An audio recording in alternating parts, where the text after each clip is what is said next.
So now let's talk about sports, specifically NBA and the Lakers, and how this Carmelo Anthony trade works out for the Lakers. And let's speculate what happens at OKC. Let's start first in the position of Carmelo Anthony, because with Carmelo Anthony, I feel like these two teams, he's joining two other people who are ball dominant and need the ball. If he goes to Houston, which he didn't, there's Chris Paul, who's a prolific point guard. He needs the ball.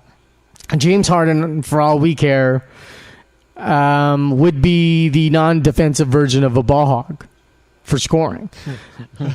Right?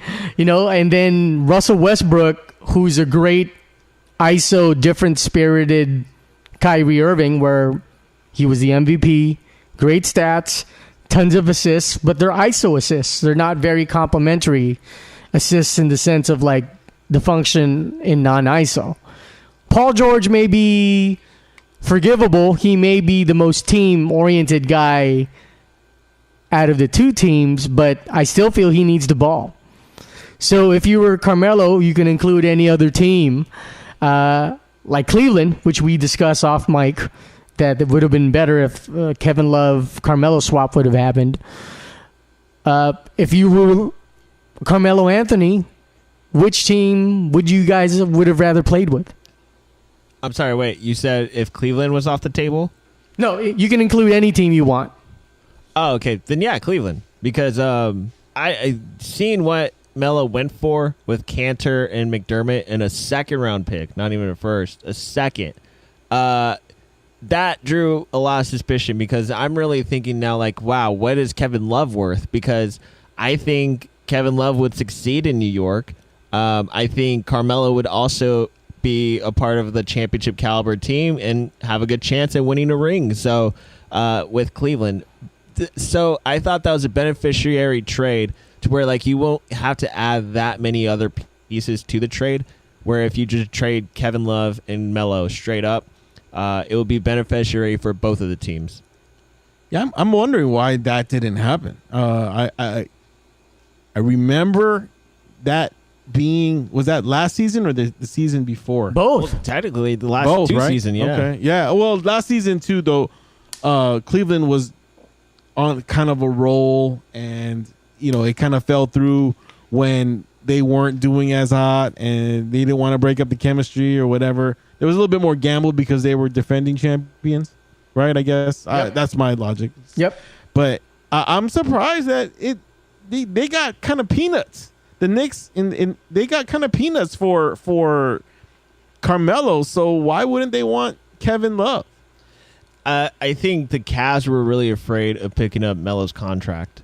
The closer 2 years. Yeah, because the closer he was, the closer to when he got traded for right now, like this summer, like they were really hesitant because of all right, if LeBron leaves, then we're only gonna have Melo for a year, if that, or maybe he may opt out. So the 2 year, $26.2 million doesn't really look that luring, Any word, by the way, on Dwayne Wade? Because I'm seeing some uncredible sports site saying Dwayne Wade was bought out already within like the hour when we started recording. But it's like Armenian guy at GlendaleSportsHub.com and Manila Boy by Manila Machine Sportsblog.com. Yeah, just trying to break something that's not for sure. I haven't seen anything regarding Dwayne Wade being bought out, but it seems like that would be, they've been talking about that for a while, so it wouldn't be surprising, and maybe people are just jumping the gun to be first. Well, I see Chicago Tribune 2 hours ago. Dwayne Wade confirms buyout agreement with the Bulls, unsure of his next move. See, that's the thing. If I was Cleveland and New York, it seems like we all three agree that's a fair trade. Dude, if you have a lineup of Carmelo at the 4, LeBron at the 3, Wade at the 2, and Isaiah at the 1, you're doing okay. And then if that Iman Shumpert trade happens for DeMarcus Cousins, dude, that's a hell of a lineup. Yeah. And I guess... Go ahead, Jeff. I was going to say poor Derrick Rose. Well, yeah, I mean, I think he's on the road to recovery type. I feel bad because they have 3 point guards that won't last. Jose Calderon, Derrick Rose, and Hip Boy IT, dude. I mean, that's a giant gamble, but on paper, even without the Iman Shumpert and first round pick for DeMarcus Cousins, that's already starting to look a lot better for you to again dominate the East. Yeah. Right? Yeah. So who would be your next choice? My next choice, assuming they're trying to recreate Miami West. Ironically, we used to call Miami Lakers East. Miami West is I would go to the Lakers. You know, you and KCP put in the good word for LeBron, and LeBron flies out here. Or would you guys rather go to Oklahoma? So he gets the start to the banana boat in LA. I like that. My idea was for him to go to Portland because Portland doesn't really have a front court. Like their front court's really young. It's inexperienced. They only got that one guy from Denver after that trade with Plumlee. I'm trying to remember his name. Oh yeah, that's not Jokic, but whatever. Yeah. Jokic or no, it wasn't Jokic. It was the other guy. The other guy, but he's really good. And right now, that's the only promise that they have. So if they were to somehow develop a trade where like Melo is in the coming to Portland with McCollum and Lillard still in their backcourt, oh, that would be such a sick team to watch. Jay, who's your second choice? Oh, sorry, you had a point to say. Sorry. Were you asking about Melo or Wade? Dwayne Wade as a second choice team. Oh, sorry. Yeah, no. Then have Dwayne Wade come over to the Lakers. Yeah, I would like that. Good catch, Jay. If I was Dwayne Wade, man, and he can just sign a 1 year too. So I would just go to Cleveland. I think still Cleveland. Yeah. I think you can still set it up. I mean, you can still both go to LA. I mean, I think in LA it would be kind of tough because I think the management is still trying to figure out who they're going to keep and who they can trade and all that stuff, and you're still developing young players, so you would be that veteran that comes in to take minutes away. I think it's not ready for him yet. I think go back with LeBron and try to make one more run. It's a softer Eastern Conference, and see what happens. God damn. Okay, they're even throwing San Antonio in the mix For Wade. Well, that's a good one too. That's a good one too. But yeah, my first choice if I were Wade would be Cleveland, and then my second choice would be LA. So for you, Jay, it's only Cleveland, huh? That's it. Yeah, I think. Well, I guess now that he brought up San Antonio, maybe San Antonio would be my second choice because Popovich is going to rest him. Yeah, and you know that they have a cycle of players that he's going to play with. So a nice army. He wouldn't have to worry about defense as much when you have guys like Kawhi and the other big dude, LaMarcus. Not LaMarcus, but Gasol. Yeah. You can have players like that kind of back you up on the defensive end, and it's a system, right? So you get to play in a structured system that's proven. It's crazy to see how the Spurs only grabbed Rudy Gay, and that's considered they're above what they were considered last year. And I'm like, this team's aging. Like Tony Parker and Ginobili should have retired. Like Gasol's almost on his way out. Like this team doesn't look good, but still it's because of Kawhi. Like LaMarcus, we already could see is like the odd man out. Like that dude is so insecure about like being a leader whatsoever. But the fact that if you add Dwayne Wade into the mix, that takes off a lot of pressure from LaMarcus. That helps and boosts the support for Kawhi. And you also got Rudy Gay too. So it's like Rudy Gay can also be complimentary coming off the bench now. Dude, imagine if Kawhi Leonard bounces from San Antonio. It's going to be like the same painful Oklahoma City pain when Kevin Durant. But the thing is, San Antonio doesn't have another star. So when he's gone, it's like, I guess the better analogy would be LeBron leaving Cleveland for Miami. It's going to look like that $1 billion that fell in Mexico during that earthquake. Pretty morbid. Pretty morbid there, buddy. What? I was trying to be local, like central. You know, like it's like Texas is right above. San Antonio is not that far away from Mexico. That's what I was trying to say. Yeah, you're absolutely pinpoint about being local because it's close. But as far as for moral, you're getting a pineapple shoved up your ass when you die, dude. You're like right there, bend over with Hitler and Little Nicky, dude. You're fucking going to hell. What's up with all these players though going to the West? I feel like, let's assume that Dwayne Wade's second choice is somewhere in the Western Conference. It doesn't make sense to me. I don't understand why they're doing that. It seems like you would want to take something easier. They take the easier route through. Before I answer that question, it makes total sense, and the paving of the way is for the Celtics and the Cavs to really just dominate now. So it makes total sense that you're asking that question, because you would think more people would want to go to Boston or Cleveland now because everyone's at the West, and this is going to be an easy ride. But to answer your question, I don't know. I really don't have an answer. I mean, it would make I could give you an answer right away if it was LA, albeit the Clippers or the Lakers, because there's the media and the typical production answer, or just the Hollywood lifestyle. But Minnesota, I don't get that. I mean, sure, Karl Anthony Towns. Oklahoma City. Yep, Karl Anthony Towns is great. I don't think Wiggins is steady. But fuck it, maybe in the psyche of Jimmy Butler, well, we're all kind of B pluses here, so no one's going to take the lead, and we can all kind of experiment and fuck up together. As far as for OKC, the only answer I have for that is Russell Westbrook. Because like what we said on one of our podcast episodes, he doesn't take any minutes off. So you want to play with that dude. And, but I really don't have an answer for you, Jay. I really don't. It's only LA when I would have an answer for you. I honestly think it's LeBron. Heading out? Nobody thinks they could beat LeBron.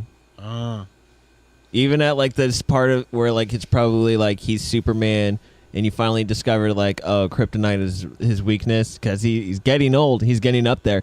I don't think anybody can like, and nobody wants to stand in the way. Like people look at Golden State and they're like, well, they are kind of soft. And plus they're shooting a lot of threes. But it's also the people look for the competition, and like the Western Conference is a fun part of the competition, where it's like the Eastern Conference, it's nothing but LeBron. You're just pretty much, if you go up against him in one of the rounds, you're pretty much a part of the history books. Oh man, I think Charles, you brought up one of our threads. You were talking about something about the league changing their playoff format. I thought that was pretty brilliant, man. I mean, maybe there is something to that. Well, instead of, sorry, man. No, go ahead. I was gonna say instead of having it Eastern and Western Conference 1 through 8, they just do a 1 through 16. Yeah, when your aunt is fucking you in the ass, charging you when your will and estate battle is there, your brother is armchair coach and lazy, and your mom is cuckoo and nuts, and all I talk to now is a non-English speaking helper and a poodle, you tend to think about things a little bit more in depth and try to get creative. So thank you for the compliment. Sorry, you went like 1-2 format there. What's that? Nah, dude. What's the likelihood of that, though? What do you think? I would do it for 1 year, for 1 season, because this is the season to do it. This is the season to do it, dude. How interesting would that be? Dude, if Dwayne Wade went to the West, let's say for some freakazoid reason he went to Oklahoma City Thunder. Right? Robertson, you know what? You play backup. So now you have Westbrook, Wade, George, Carmelo, and Steven Adams, which Steven Adams is the low to the ground Tyson Chandler version, meaning he plays good D, he's rugged, and he'll manage to block a shot or two or intimidate a shot or two. Dude, then you look at Minnesota. What if they do well? The Lakers, if they peak and they start fighting for the 9th seed. Slim pickings here for the Lakers. Fighting for the 16th seed, dude. Dude, we're fighting for 16, guys. Come on. In this case, right. In contextual timeline, I would totally do it because no one's gonna want to watch Giannis be spectacular and then lose. Miami flounder like the Lakers in its former legacy. New York be whatevs. Though I think New York now has a better chance assuring themselves of the 8th seed now.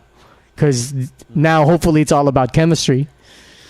But yeah, I think this is the season to do it. Now, if LeBron lands in LA next year and we get whoever, let's say it's Paul George or DeMarcus Cousins, whoever, then you definitely got to try it one year.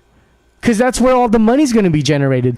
The league lost so much money because the Cavs nearly got swept. Look at that, all that money they lost in another 2 more games. That's why our salary cap dropped by another $5 million. Are you against it, Zach? Is this something you don't feel? No, I definitely feel it. It's just I know with airplane gas and shit and just like all the way the economy is, like that's probably the only thing that would be stopping it. Is like, why are we having a first round where it's New York versus LA? You know what I mean? But like other than that, like I'm all for it. Competition wise, it makes sense. Yeah, and I think it's gonna brew better basketball. And I think what's going to happen is we got to play as a team, guys. It's going to be Golden State, and if it was a young San Antonio, it's going to be uber team basketball. Oof. That would be crazy. I just would like to see. I hope they have something already brewing in the mix or whatnot, because the playoff seedings, even if you did 1 through 16, right, you'd still have to have 2 different brackets. And maybe it would just be, okay, here's bracket A, here's bracket B, and then map out the playoffs that way. Because it couldn't just be like 16 all in one bracket, right? You would be also overthinking this? No. We're exploring something different. So no, you're not overthinking it at all. I would love to see like in boxing, you know how it's just a bad matchup or styles make fights. Maybe the top 8 battle each other and the bottom 8 battle each other, and then the king of that versus the king of the bottom 8 versus the king of the top 8. Like double elimination? Is that what you're saying? More in the sense of, you know how currently the way the playoffs are labeled, it's the 1st seed versus the 8th seed. The 2nd seed versus the 7th seed. In this case, it will be 5, 6, 7, 8 battling it out. 1, 2, 3, 4 battling it out. Whoever wins 1 through 4 will battle 5 through 8. Not to be too meta, but they already have that going on right now. It's called the Western versus the Eastern Conferences. Yeah, I guess. Well, except for LeBron, though. Right, because LeBron is a big factor. Because we already have that in a sense of Golden State for sure and Cleveland for sure, right? Yeah. Is that what you were saying, Zach?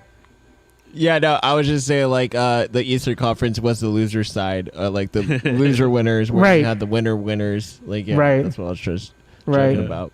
Except, I think the last 3 it's been West, East, West, though, right? Yeah, I think. Yeah. Yeah. Wow. Whew. Chemistry sizzling. We're like that guy with the sunglasses pouring salt in that gay gooseneck over the steak. Ooh. Wow. Salt Bay. Should we get back to the speculating because we only have like 11 minutes left. Should we get back to the real reason why we're posting this on Lakers Nation? How does Carmelo affect the Lakers? Or do you have one more question? You have one more question, Jay? No. Let's do it, man. Okay. So, is this better for the Lakers or worse for the Lakers now that Carmelo's with OKC? Because Paul George just stated on Bleacher Report, now it feels like a championship team. So, do you guys err on the side of caution in the sense of like, this could be really bad for the Lakers? Or time will tell and the same dog will be dogs and Russell Westbrook will have none of that jab step fucking Carmelo. And Paul George, you might be relegated to third option because the two Kings are operating in ISO. I'll start off by saying this. Okay. Sam Presti is the general manager of the last decade. Because I thought, like, most general managers are just like a draft-centric general manager where they're really good scouting, like the players that are coming up. And there's also the general managers that, like, we've seen it with Mitch Kupchak, where he was able to capitalize on, like, grabbing bigger names and then bringing them to, like, this team in L.A. Sam Presti's done a lot for a small-town team and making them what they are worth all around. So the fact that, like, all right, Durant's gone, they find another piece, and he's done an amazing job with that. But now with that being said, I think this is actually bringing an inevitable point as to what you said. This could totally shoot themselves in the face. Like the Thunder don't really have a bench now because they traded so many pieces away for Paul George and for Carmelo Anthony. Russell Westbrook has to give up the ball now to one guy who's really selfish and is considered a black hole on the court. And I just really see, like, with Russell Westbrook now, like, not having to sign that contract, or maybe he will last second, but it's just like, if he does sign that super max contract, who will be left? There has to be one odd man out because you can't keep Paul George and you can't keep Carmelo. So one person's leaving either way. Wow. And Paul George is going to be gone next year or a free has agent. To be re-signed next year. Yeah. And Melo has one more year left on his contract, so a player option. He's not. You think he's gonna opt out? No, I'm not saying. I'm not saying that. I'm just saying we need to give the audience that factor where. Oh yeah. Okay. You know yeah. Absolutely. Yeah. And it's tough. I would say that it's good for the Lakers. Zach made those points. You made that point. It's all going to revolve around Westbrook. And without him signing on to the team and giving them the 5 more years. I'm going to be here 5 more years. They're just in limbo. They're just doing whatever's going to stick on the wall and just get Carmelo Anthony. Let's get Paul George or whatnot. I think it helps the Lakers, and maybe Paul George will be that much more hungry after being, like you said, the third option on a team of ball dominant players. I like it. I like this competition, and I feel like it will just open up more options for the Lakers and who they want to choose. Yeah, to complement both your points, Zach, in regards to payroll. I think OKC is capable of messing up again because they're not that big a perceived market.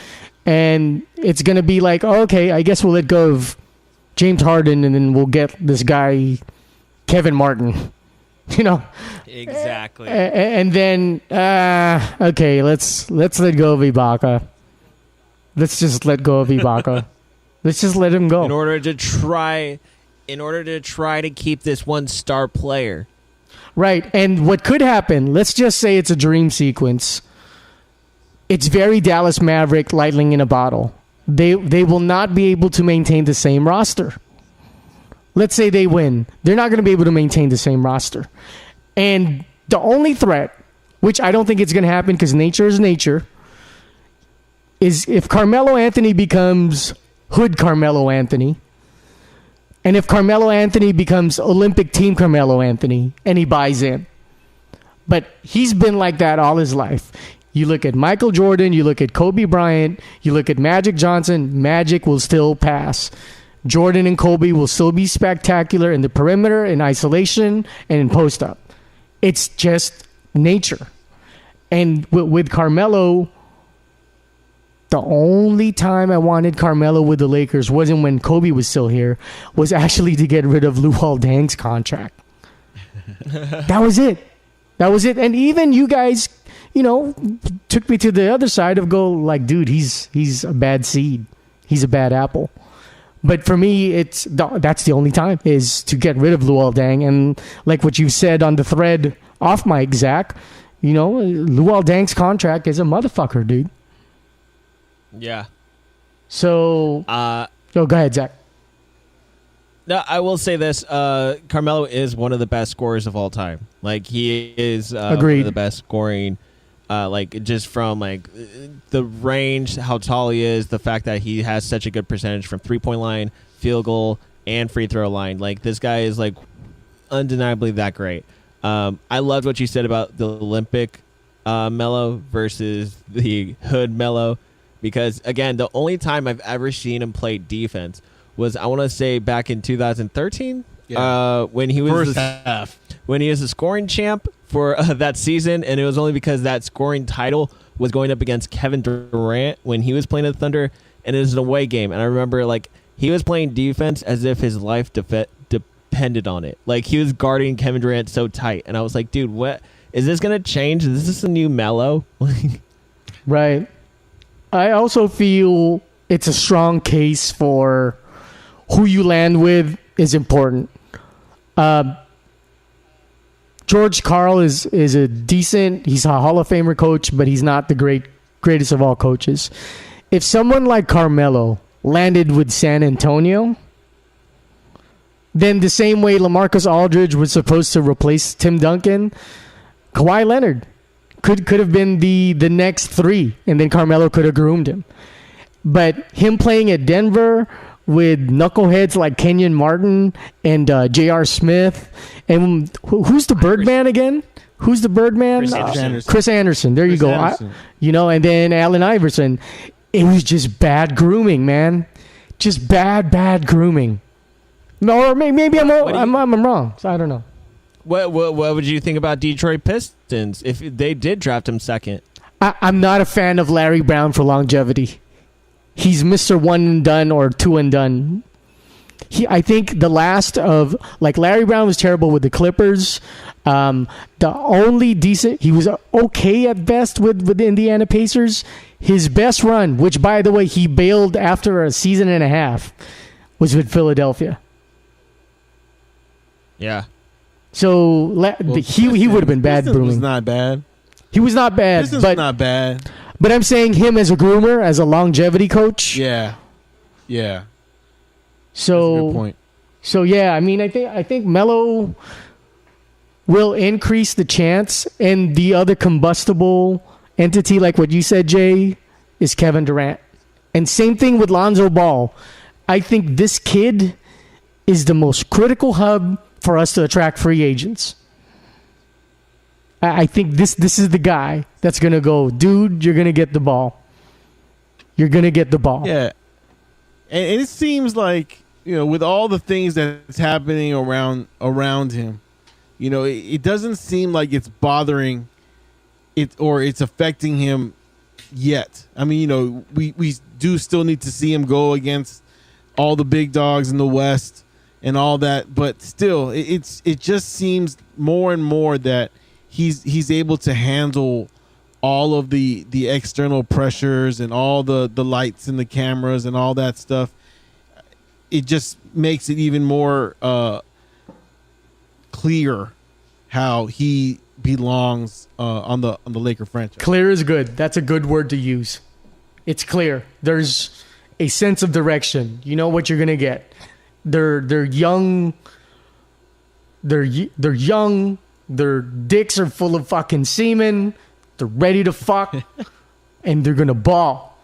Luke Walton is telling these people Dude, you guys can't work out 6-7 days in a row. You got to rest for recovery at least one day. I don't know if you've seen that in the timelines, in sports timelines, where Luke Walton is telling the youth, like, dude, you can't work out every day. You got to get a rest day. So I think this team is well set in the next 2-3 years, but it's all up to Lonzo. It's not even up to free agents anymore. If they just see Magic and Rob Pelinka is cleaning house.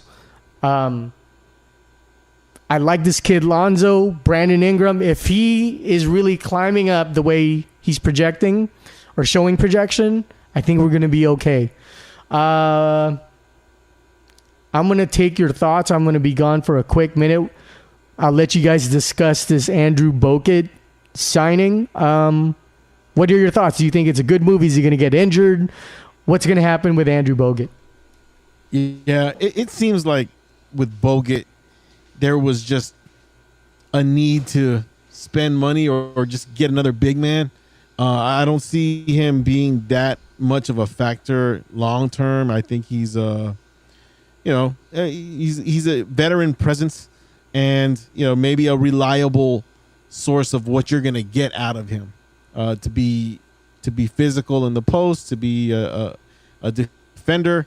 But you behind Brook Lopez, and then you got Thomas Bryant that maybe is in the wings somewhere, and you got Zubac. It's like I don't know, man. Maybe he's just there to be just in case Lopez gets hurt, or just in case Thomas Bryant's not ready. Comparing him to Mozgov because those are two players that both have rings and they're supposed to have veteran leadership. I think Mozgov would have been the better person to rub off of, because Bogut's probably going to end up on the IR. He has 3 of the however many seasons he's been in the league. But again, to what Jay was saying, he's a nice big body. He will do well. I really do think Bogut can boost the team in terms of defense and probably shed off some of the knowledge off to the youngins like Randall or Ingram. So we'll see what happens with what Bogut could do. And the difference between him and Mozgov is about $15 million. Yeah, that too. So that's and I just don't know how much playing time he's really gonna get though. Between Lopez and Zubac, and then you have Randall. Well, Randall, if you move him to the 4. Exactly. And then, you have Kuzma's that have a lot of potential of getting a lot of playing time, and Larry Nance Jr. It just seems I like that point. I like that point. Good point. Yeah. Even that other point. Yeah. Sorry, that's the world's worst fucking coming back from a restroom break. So it's basically a salary thing, playing time, and positional playing time also. Yeah, basically. Yeah, as you were hearing. Yeah, that's right. Because I was here the whole time. I wash my hands pretty fast.